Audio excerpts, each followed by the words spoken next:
second largest coral reef in the world. Big one. This is a cattle ranch here. Well, actually, it's a bunch of different things. They have cows, they grow bananas and macadamia nuts, coffee, a bunch of different things. This is a big ranch called the Murphy Ranch, owned by the Murphys. There's a road that leads through the Murphy Ranch and into this valley off our right-hand side. That's where the first humans lived in Hawaii. Very first Hawaiians lived in that valley right there. They came from the Marquesas Islands on double-hulled sailing canoes.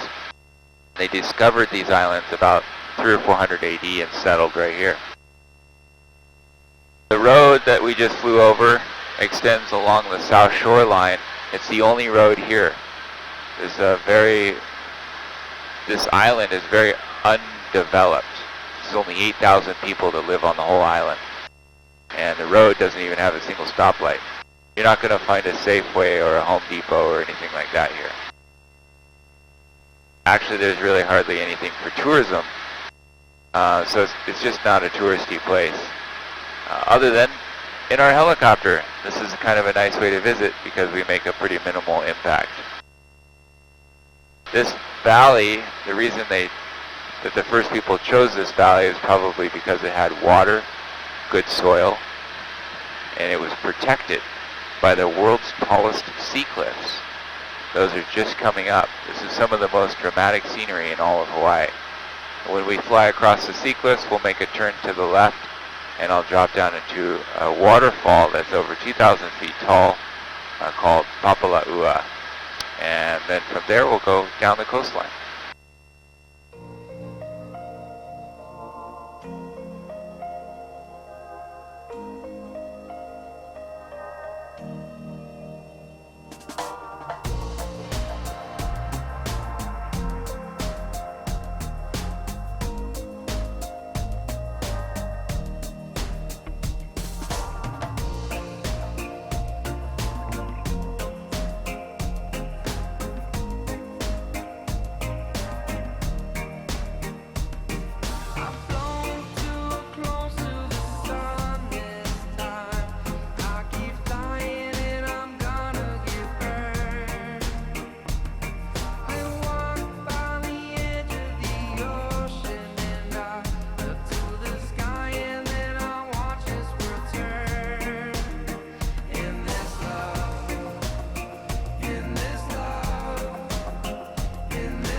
See the goats right down here below us? Right on the ridge.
Marco, where do the 8,000 people live? Not here, but some of them do. In this valley, actually, people live out here. The only way to get here is by boat. Most people live on the other side of the island. We'll actually see that area eventually. There's a few fishing villages on the south coast, and that's where most people live.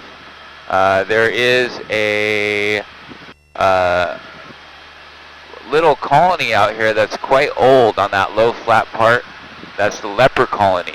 Leprosy came to Hawaii and caused many issues. If you had leprosy, you were banished to this peninsula for the rest of your life, forced into exile. And it was kind of like a prison. It wasn't a very fun place to go. A pretty difficult life, and a lot of people didn't survive. Eventually, a Catholic priest by the name of Father Damien came to this place and did his life's mission work here, giving the people a sense of hope and purpose and meaning in their lives, creating a community rather than a prison. It was more like a family now, and he built up that community around the Catholic Church. When he died, he gave everything, including his life, and he was eventually recognized for his work. And he was canonized, so we know him today as Saint Father Damien. Did he contact leprosy? He did.